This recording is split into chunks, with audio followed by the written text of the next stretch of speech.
Well, hello there, my dear students. I miss you a lot.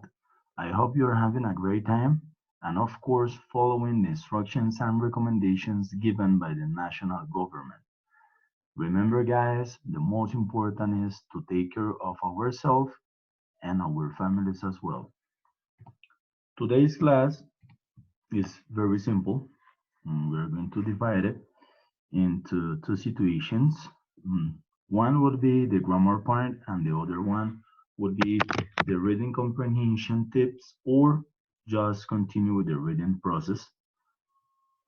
And the idea is I'm gonna give you some tips about specific situations in the reading comprehension test, such as skimming, scanning, summarizing, and all of that. The idea, guys, is that you practice with all of these situations in order to continue improving your level of English in the written skills. Talking about grammar, we are going to use the modal verbs in the present simple and the present perfect tense. But this is not about specific uses. I mean, this is not about requests, suggestions, possibilities, or just permission. This is to indicate with the modal verbs in the present simple and the present perfect some additional uses about degrees of certainty, possibility, and probability. Okay, later I will show you what is this about. I hope you enjoy this little presentation and you continue with your practicing in the learning process. Okay, the first situation is describe this chart about modal verbs in the present simple. As I told you before, we are just going to use must, may, could, and might. What is the most important right here? With must, we are going to use it to conclude that something is true. It's very important, this word. Why? Because in this situation, this something could be high probable of, in this case, happening. So we can say it's 80% of sureness. Okay, so when you use must is when something is true or highly probable. So we can say high probability. Okay, we have the structures. We have affirmative, negative, and interrogative. The idea is that you take a look because you already know how to handle this kind of a structure. It's just to have some material and, for example, notes, okay, about these structures. Then let's continue with may. You use it to express that something is possible, okay, possible. That's why mm, I underline this word because you can say that is medium possibility, 50% sure. The idea is to use may when something is like medium probable, okay? Finally, we're going to use could and might when we want to express a weak possibility. So in this case, weak would be a synonym of low probability or possibility. That is 30% of sureness. Okay, so you use could or might.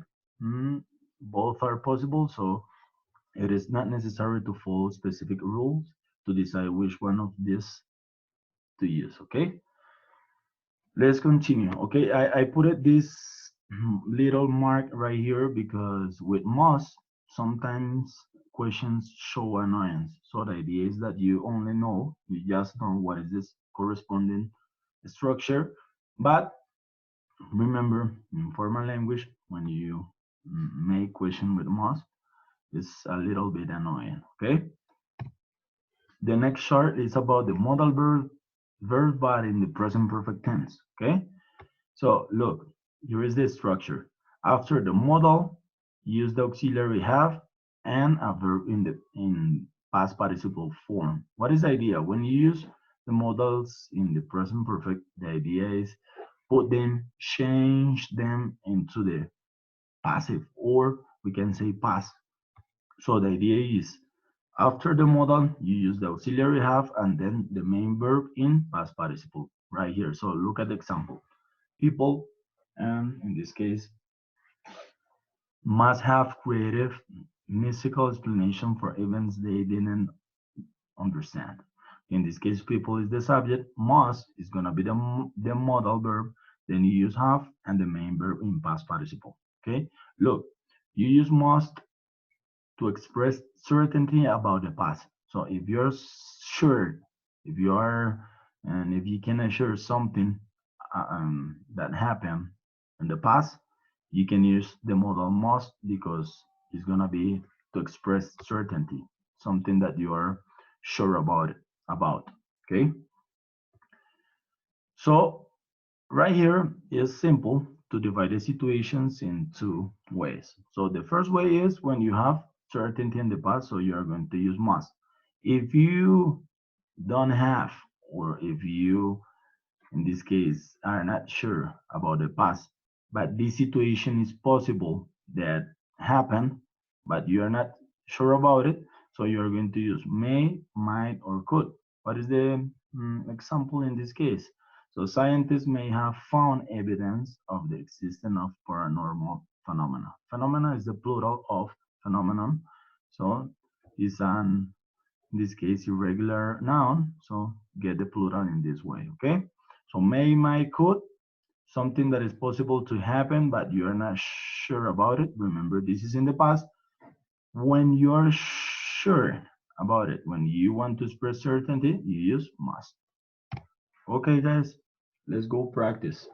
The idea in this case is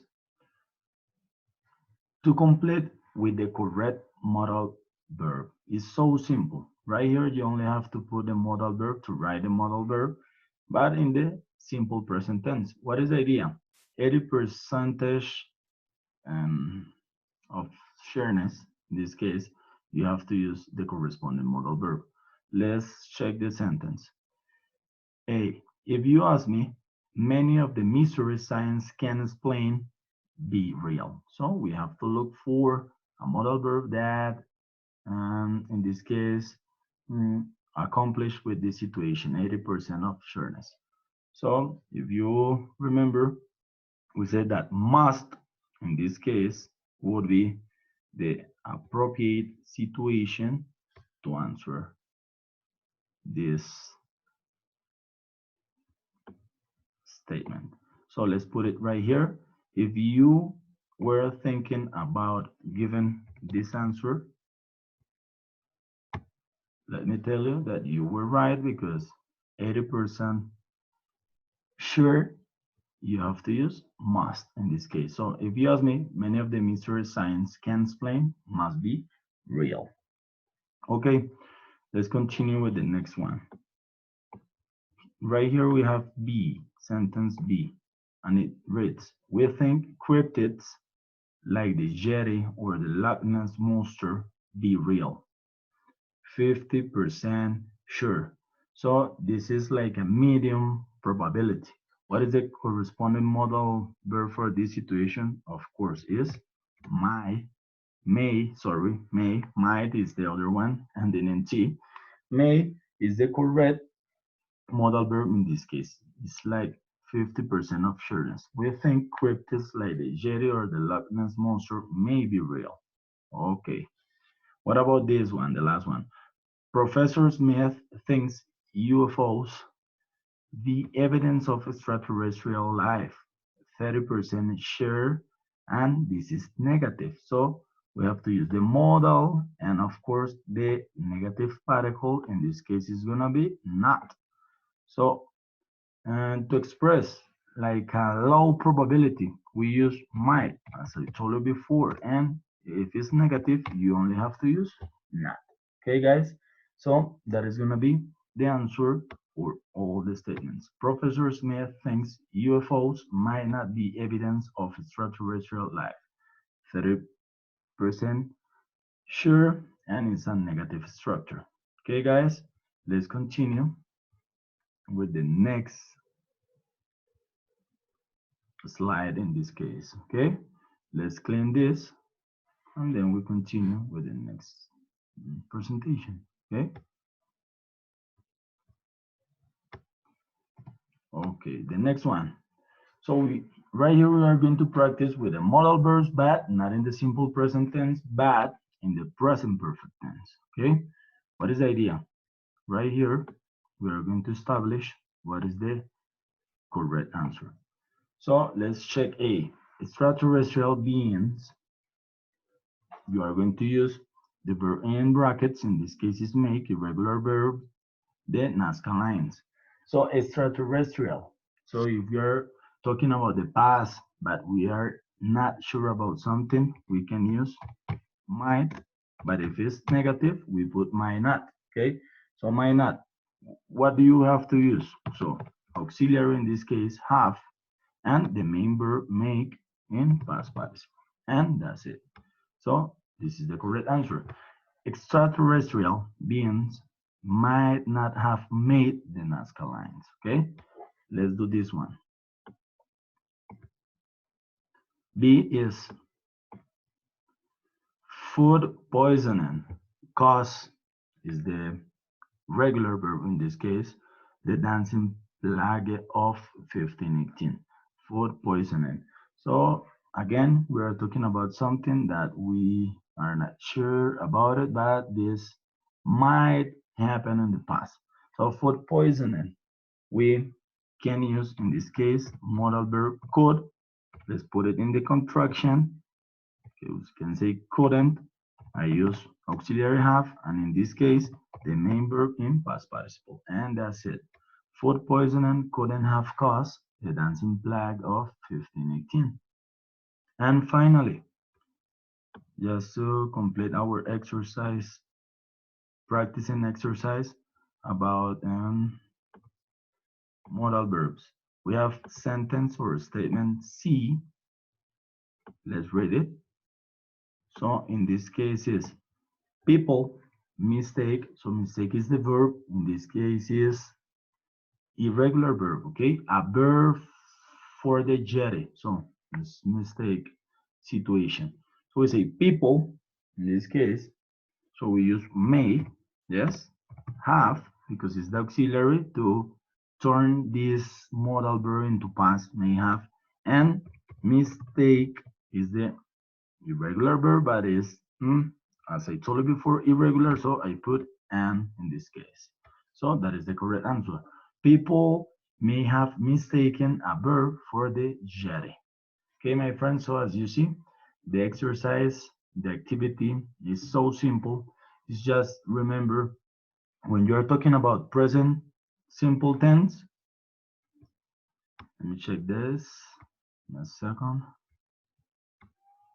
So when you're talking about simple present tense, the idea if 80% is high probability, so it's gonna be used must.